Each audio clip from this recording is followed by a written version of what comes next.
Muito bem-vindo ao único canal no YouTube que tem a Bíblia comentada versículo a versículo. Querido, esse trabalho você só encontra aqui, exclusivo do nosso canal. Então, muito bem-vindo, seja muito bem-vindo a esse trabalho inédito que a gente vem fazendo aí no YouTube. E hoje, nesse vídeo aqui, o comentário a respeito do seguinte: a guerra espiritual com os dias contados.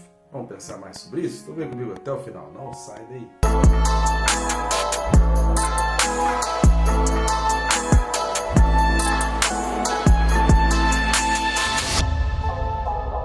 Não deixe de se inscrever, né? Quem está assistindo o vídeo, mas ainda não está inscrito, é rápido e fácil. Você vai aqui embaixo, ao lado do meu nome, tem inscrever-me, pronto.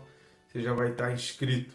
Eu recomendo, sugiro aí clicar também no sininho, marcar a opção todas. A gente tem colocado vídeos pontuais, vídeos específicos, vídeos sempre com a meditação, vídeos relacionados ao comentário da palavra e também alguns vídeos para poder alegrar o nosso dia, para a gente distrair, rir um pouco, que isso faz parte, mas não tem muita coisa, então você consegue se disciplinar e com os avisos desse vídeo você consegue manter uma constância para ler as Escrituras. Afinal de contas, o objetivo desse canal é levar pessoas até a Palavra de Deus, trazer conhecimento da Palavra de Deus, comentar a Bíblia e fazer as pessoas compreenderem mais sobre fé, sobre Bíblia, sobre aquilo que a Bíblia ensina. Muita gente se afasta da fé por desconhecer as Escrituras. A Palavra de Deus mesmo diz que o povo peca, ou seja, se afasta, sai da aproximação de Deus por falta de conhecimento. E a gente não quer que isso aconteça contigo nem com ninguém. Por isso, não deixe de estar compartilhando esse vídeo e vamos ao texto desse vídeo, que está na carta aos Hebreus, capítulo 10, versículos de 11 ao 13. Hebreus 10, de 11 a 13, diz assim: Ora, todo sacerdote se apresenta dia após dia a exercer o sacrifício sagrado e a oferecer muitas vezes os mesmos sacrifícios que nunca jamais podem remover pecados. Jesus, porém, tendo oferecido para sempre um único sacrifício pelos pecados, assentou-se à destra de Deus, aguardando daí em diante até que seus inimigos sejam postos por estrado dos seus pés. A gente vai ler até aqui. E por que a gente, nesse vídeo e no próximo também, a gente vai trabalhar mais de um versículo? Porque a gente vai, de qualquer maneira, dentro do vídeo, comentar versículo a versículo também, né, obviamente, mas esses são temas que o autor já vem trabalhando. Essa repetição do autor é exatamente para trazer uma ênfase, uma importância grande ao assunto, porque ele está fazendo links. Repare que no capítulo 8, sempre lembrando aqui, né, eu vou abrir um parênteses, essa divisão de capítulos e versículos, isso só aconteceu no século 13, tá? Isso só aconteceu 11 séculos depois de ser escrito. Então, na época em que a carta foi escrita, é uma carta normal, é uma carta direta. Mas para a gente saber, né, e facilita muito a nossa vida hoje, a gente direcionar ao ponto, né, como um Google Maps. Então, a divisão de capítulos e versículos é como se fosse um Google Maps. Você vai direitinho ao ponto e aquele versículo, tá? Então, só um parênteses aqui. E foi depois, a carta não foi escrita assim. Mas a gente, nessa divisão, a gente entende que no capítulo 8 ele faz uma citação de Jeremias, e aqui no capítulo 10 ele está fazendo a mesma citação de Jeremias, e entre essas duas citações de Jeremias ele está trabalhando todo esse contexto do sacrifício dos sacerdotes e do sacrifício de Cristo como sendo único, eficaz e um sacrifício para sempre. E que os sacrifícios dos sacerdotes não eram, então, para sempre. A gente vai comentar a respeito desses versículos, né? São 3 versículos aí. Então, esses 3 versículos, eles vão entrar em detalhes, a gente já vai, então, falar sobre eles. Mas antes disso, querido, eu peço suas ajudas aí no canal. Como nós falamos no início desse vídeo, nós temos um objetivo, que é levar o conhecimento à Palavra de Deus. E a gente pode levar isso mais longe. Eu dependo da sua ajuda para isso. De que maneira você pode estar ajudando o nosso canal? A primeira delas, querido, é rápido, fácil e de graça. Não vai te custar nada. É só clicar aí no famoso triplo C. Curtir, comentar e compartilhar. Curtindo e comentando. O YouTube já vai fazendo aqueles cálculos do algoritmo e já indica. Começa a mostrar a recomendação.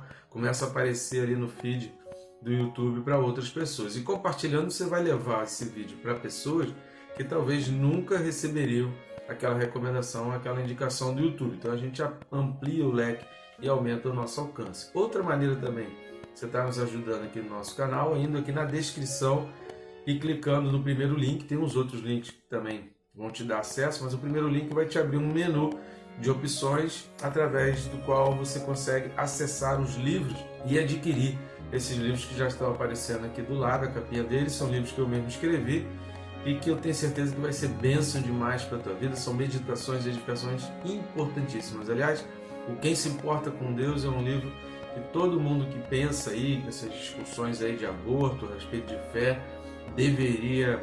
Pessoas que pensam, por que o mundo está em guerra, por que tanta coisa ruim acontece no mundo, sabe esse tipo de questionamento? Esse livro Quem Se Importa com Deus vai ajudar muito nesse sentido, tá certo? Então, muito obrigado você que já vem nos ajudando. Então vamos lá, o versículo 11, ele diz, ora, todo sacerdote se apresenta dia após dia, exercer o serviço sagrado e a oferecer muitas vezes os mesmos sacrifícios, que nunca jamais podem remover pecados.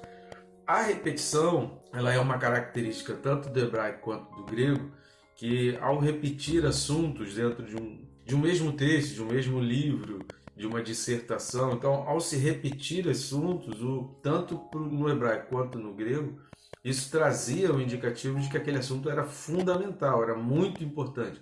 Então quando se repetia, era como se estivesse dando ênfase, como se colocasse aquele assunto em negrito, digamos assim, dentro do texto. Então, era uma maneira de reforçar aquela importância e de mostrar que, olha, isso aqui você precisa parar para prestar atenção. Então, nós já comentamos a respeito dessa questão do dia após dia, que sempre o sacerdote, ano após ano, o sumo sacerdote fazia o serviço sagrado, isso era repetido e isso em si não gerava uma graça, isso em si não gerava resultado. A gente já comentou sobre isso e eu peço a você, já tem vídeo disponível no canal, em Hebreus 7, 27, Hebreus 8, de 3 a 5 e Hebreus 9, de 6 a 8. Comentamos também outros textos, tá? Então, se você pegar aí, assistir os vídeos do capítulo 5 para cá, você vai perceber que em vários outros vídeos a gente também comenta e a gente também fala dessa questão do sacrifício, e é importante que a gente entenda o sacrifício do Antigo Testamento,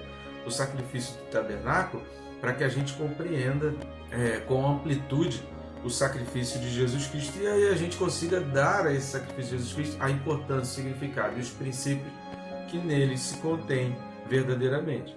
O que nós acrescentamos aqui é a explicação dessa palavra remover pecados. Nós já comentamos também em alguns outros vídeos para trás, mas eu trago essa ênfase aqui porque significa, na antiga aliança, nesse antigo sacrifício, não havia força para não pecar, que novamente, várias vezes, voltava-se ao pecado e aos mesmos pecados. Por isso, esse pedido de levar essa oferta para requerer de Deus o perdão e levar ali pela propiciação, para que houvesse uma redenção.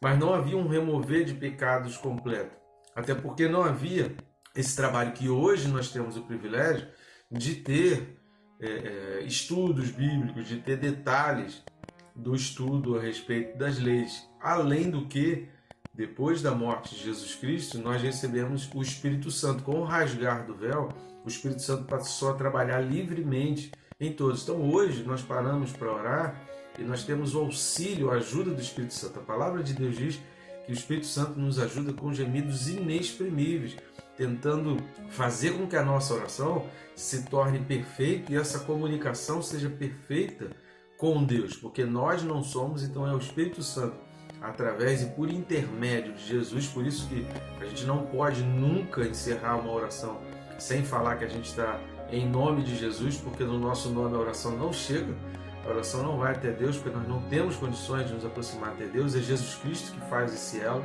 que faz essa ponte para nos ligar.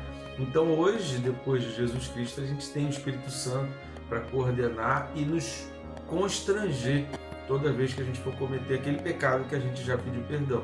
Isso não acontecia na antiga aliança. O versículo 12, ele vai falar, Jesus, porém, repare no porém, mas porém, entretanto, todavia, está mostrando tudo que vem depois dessas palavras, está mostrando algo que é oposto ao que foi dito antes. Está se falando da antiga aliança, que não se podia remover pecados, porém, e aí está falando de Jesus Cristo, por quê?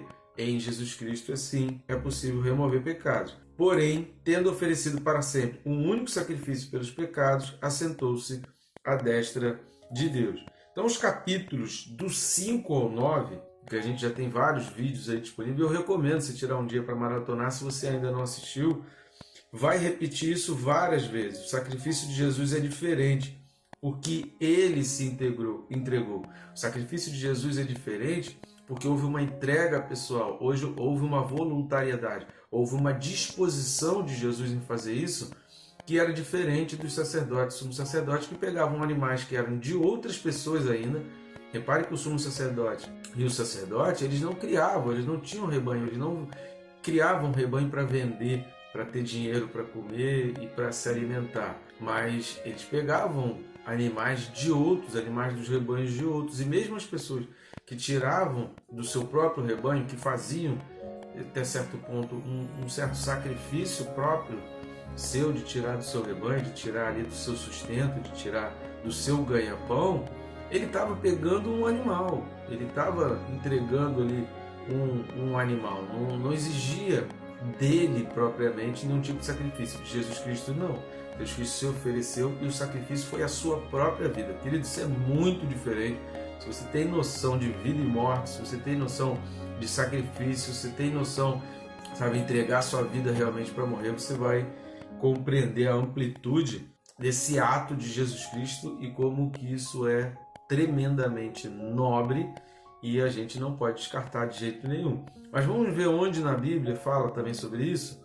Na carta de Paulo a Tito, capítulo 2, versículo 14. Vamos dar uma olhada lá? Tito 2, versículo 14 diz assim: o qual a si mesmo se deu por nós, a fim de remir-nos de toda iniquidade e purificar para si mesmo um povo exclusivamente seu, zeloso de boas obras. Então repare aqui que quando está falando um povo exclusivamente seu, zeloso de boas obras, isso aqui é a santificação. Tá? Então o processo da santificação a gente já falou. Ser santo é ser separado. Quando fala que sede santo como eu sou santo, Deus está querendo dizer assim, olha, existe um senhorio nesse mundo, existem as trevas, existe um controle que está sobre esse mundo, que é o príncipe que atua sobre esse mundo jaz, ou seja, morre, esse mundo se esvanece, esse mundo se destrói, esse mundo se denigre, esse mundo se deteriora debaixo do senhorio de Satanás, do senhorio do diabo, do senhorio desse mundo. E Deus está falando assim, eu estou separado disso, eu não tenho ligação com isso, eu não tenho elo com isso. Então quando Deus fala, sede santo porque eu sou santo, Deus está falando, assim como eu não tenho envolvimento com as trevas, assim como eu não tenho envolvimento com o senhorio desse mundo, com as coisas desse mundo, as concupiscências da carne, dos olhos e do coração desse mundo, assim como eu não tenho envolvimento, seja você assim também, sem envolvimento com as coisas desse mundo. Então esse é o sentido do ser de santos porque eu sou santo. Eu sou separado, eu estou distante disso, eu não tenho elo, eu não tenho ligação com as coisas do pecado e com o senhorio desse mundo. Então o autor aos Hebreus, ele trabalha muito com essa questão de troca de senhorio, debaixo de quem está governando a tua vida, quem está dirigindo a tua vida. Então essa santificação, essa separação é exatamente tornar-se exclusivo, ou seja, não tem mistura, não tem divisão, não tem um pouquinho desse Senhor e um pouquinho daquele, tem que ser exclusivo, porque quando você faz penetrar e quando a tua vida está parcialmente nas trevas, querido, não tem luz, porque trevas e luz, a Bíblia fala, João fala nas cartas dele, que trevas e luz não se comunicam, né? Ou tem as luzes ou tem as trevas, não dá para ter uma comunicação, ser parcialmente luz e parcialmente trevas. Mas esse versículo 14 da carta de Paulo a Tito está enfatizando que Jesus se entregou, houve uma voluntariedade, houve uma entrega voluntária de Jesus. Vamos dar uma lida também, tem vários textos sobre isso, mas a gente vai ler também Gálatas capítulo 1, versículo 4. Gálatas 1, versículo 4 diz assim: o qual se entregou a si mesmo pelos nossos pecados, para nos desarraigar deste mundo perverso, segundo a vontade de nosso Deus e Pai. Então, a vontade foi de Deus, mas a entrega ela foi voluntária. Jesus fez isso voluntariamente. Ele se entregou para morrer na cruz. E isso faz toda a diferença comparado ao sangue de animais, como a gente explicou aqui anteriormente, alguns minutos atrás. Versículo 13, voltando lá para Hebreus 10, o versículo 13 fala: aguardando daí em diante até que os seus inimigos sejam postos por estrado dos seus pés. E aqui entra, a gente já falou dessa questão do senhorio, e aí quando a gente fala que existem dois senhores, que existem luz e trevas, que existe Deus, Jesus Cristo, Espírito Santo, e do outro lado existe Satanás, o diabo, o anticristo, o falso profeta. Quando a gente está falando nessa oposição, a gente está falando de guerra espiritual. A gente está falando que há uma batalha espiritual sendo travada pela direção da tua vida, pelo governo da tua vida. Então há uma batalha querendo traçar pelo governo da tua vida. Enquanto o lado de Deus aqui tem todo o poder, tem cuidado, tem amor, tem amparo, quer te disciplinar, quer te orientar, quer te ensinar, quer te fazer crescer, quer te fazer se aproximar do Deus com quem você vai ter um relacionamento para a eternidade, o outro lado quer te enganar, quer mentir para você, trabalha rotineiramente para tentar mostrar para você um estilo de vida que vai te agradar, teoricamente, aqui nesse mundo, porém vai te afastar do Deus com quem você poderia, se seguir o curso desse mundo e o curso do diabo, passar toda a eternidade. Então a gente está falando aqui de guerra espiritual. Então nesse versículo 13, nós aprendemos três coisas importantes aqui, que a gente vai finalizar o vídeo com essas três coisas importantes. A primeira é quando fala aguardando, reparei, aguardando daí em diante até, essa expressão aguardando daí em diante até, está declarando para nós que é o seguinte: há um tempo determinado para o fim. Então se ele está aguardando até aqui, significa ele está ali no momento de espera, porque ele sabe que vai chegar o fim. Vamos dar uma lida rapidinho em Apocalipse 6, do 9 ao 11. Apocalipse 6, de 9 a 11, fala assim: quando ele abriu o quinto selo, vi debaixo do altar as almas daqueles que tinham sido mortos por causa da palavra de Deus e por causa do testemunho que sustentavam. Clamaram em grande voz, dizendo: até quando, ó soberano Senhor, santo e verdadeiro, não julgas nem vingas o nosso sangue dos que habitam sobre a terra? Então a cada um deles foi dada uma vestidura branca. Eles disseram que repousasse ainda por pouco tempo, até que também se completasse o número dos seus conservos e seus irmãos, que iam ser mortos como igualmente eles foram. Só lembrando que a gente já tem vídeo disponível no canal referente a Apocalipse. Para facilitar a vida, eu criei uma playlist só de Apocalipse, para não misturar com os outros textos, porque tem uma característica diferente. Você vai encontrar uma playlist só de Apocalipse para que você possa assistir todos os vídeos referentes a Apocalipse. Então a gente já tem explicação em vídeo aí desse texto de Apocalipse. Vamos dar mais uma lida em Apocalipse 20, do 11 ao 15. Apocalipse 20, de 11 a 15, diz o seguinte: vi um grande trono branco e aquele que nele se assenta, de cuja presença fugiram a terra e o céu, e não se achou lugar para eles. Vi também os mortos, os grandes e os pequenos, postos em pé diante do trono. Então se abriram livros. Ainda outro livro, o livro da vida, foi aberto. E os mortos foram julgados segundo as suas obras, conforme que se achava escrito nos livros. Deu o mar os mortos que nele estavam. A morte e o além entregaram os mortos que neles havia, e foram julgados um por um, segundo as suas obras. Então a morte e o inferno foram lançados para dentro do lago de fogo. Esta é a segunda morte, o lago de fogo. E se alguém não foi achado inscrito no livro da vida, esse foi lançado para dentro do lago de fogo. Essas expressões aparecem em outros textos do Apocalipse. Eu recomendo a você assistir os vídeos para que você entenda. Não vou entrar nesse detalhe aqui da explicação de Apocalipse. A única coisa que eu quero deixar bem claro é que tanto no capítulo 6 quanto aqui no capítulo 20, Deus está falando de um fim pré-determinado, de algo que vai acontecer, o grande julgamento, o clamor das almas, que um dia Deus fala assim: olha, espera, que esse tempo vai chegar em que toda injustiça feita contra os filhos de Deus serão então julgados. E aqui no Apocalipse 20 é exatamente o julgamento dessas pessoas que maltratam, que distratam, que menosprezam, que desprezam, que esquecem e deixam de lado a palavra de Deus. A segunda coisa que a gente aprende nesse versículo 13 de Hebreus 10 é quando está falando de inimigos, não na carne, mas espirituais. A gente também já tem na Bíblia aí, no nosso canal, a gente já tem no nosso canal um comentário da carta aos Efésios, capítulo 6, de 9 a 11. Eu recomendo a vocês também assistir esse vídeo da carta de Paulo aos Efésios, capítulo 6, de 9 a 11. A primeira carta de Pedro, que a gente vai ler aqui, capítulo 5, versículo 8 e 9, eu queria que você acompanhasse comigo essa leitura. Então vamos lá? Primeira carta de Pedro 5, versículos 8 e 9, diz o seguinte: Sede sóbrios e vigilantes. O diabo, vosso adversário, anda em derredor, como leão que ruge, procurando alguém para devorar.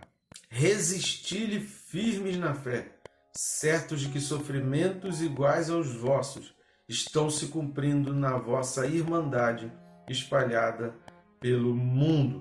Ou seja, há uma batalha, o diabo está ali, feroz, aquilo que a gente falou, lembra que a gente falou ainda há pouco sobre os dois polos, os dois senhorios? O diabo está ali trabalhando. Então, querido, não nos enganemos, os inimigos não descansam e não param, eles estão rugindo, querendo devorar a todo custo, te tirar da presença de Deus, nos tirar da presença de Deus. Não é só contigo, eu também enfrento essas batalhas e a gente precisa todos os dias. É por isso que a carta aos Hebreus ela vai sempre trabalhar ligado nisso. Apegue-se a Jesus Cristo, ao sacrifício que é eterno e eficaz, segure-se firme nele, seja constante, perseverante e prossiga até o fim, sem se desviar do caminho de Jesus Cristo e da fé em Jesus Cristo. Então essa linha de pensamento, ela está sempre presente na carta aos Hebreus.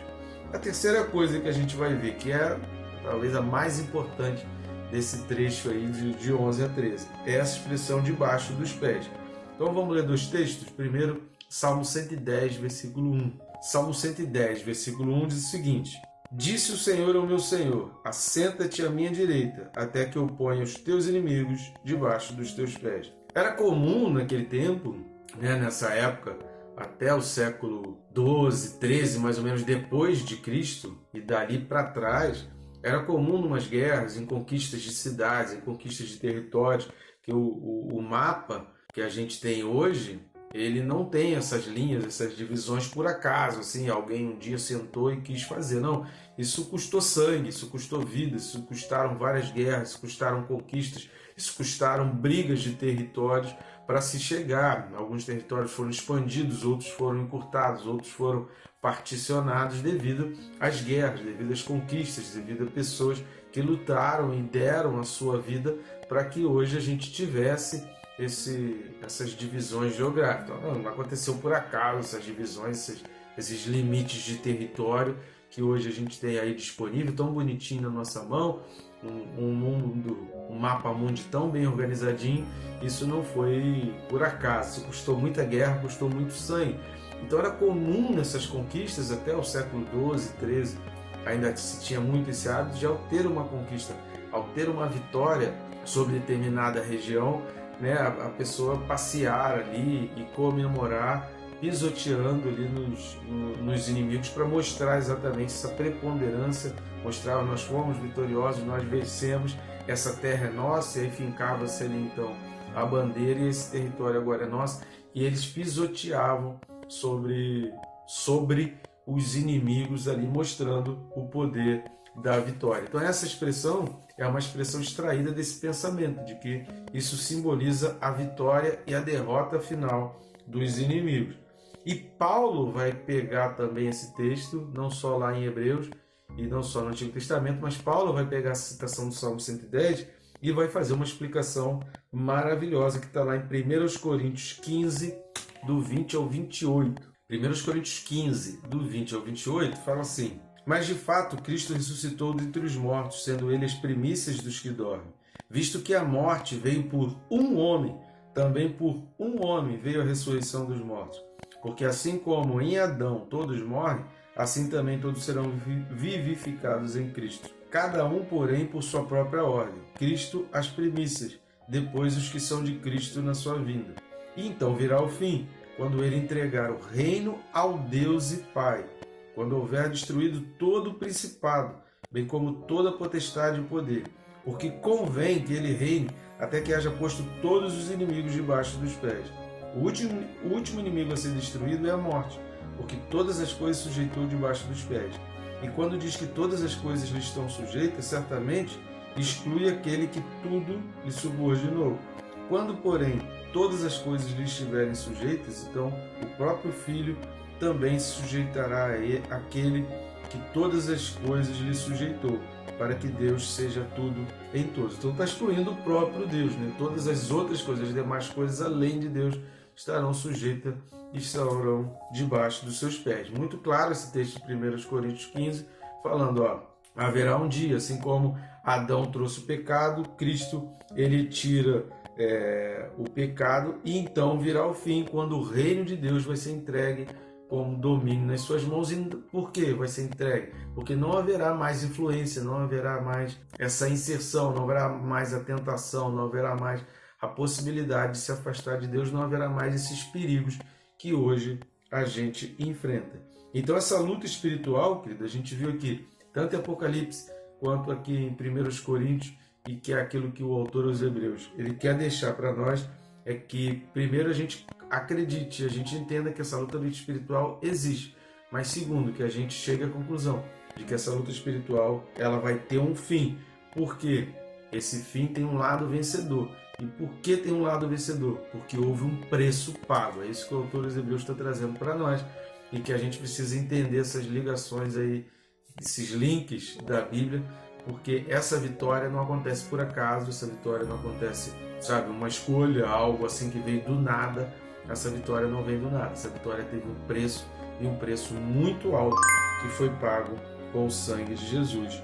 E é isso que o autor aos Hebreus está tentando trazer para os judeus entenderem, que aquele sacrifício do Antigo Testamento não tinha e nunca terá o mesmo alcance dessa vitória espiritual, nessa vitória final, que o sangue de Jesus, que o sacrifício de Jesus teve por nós.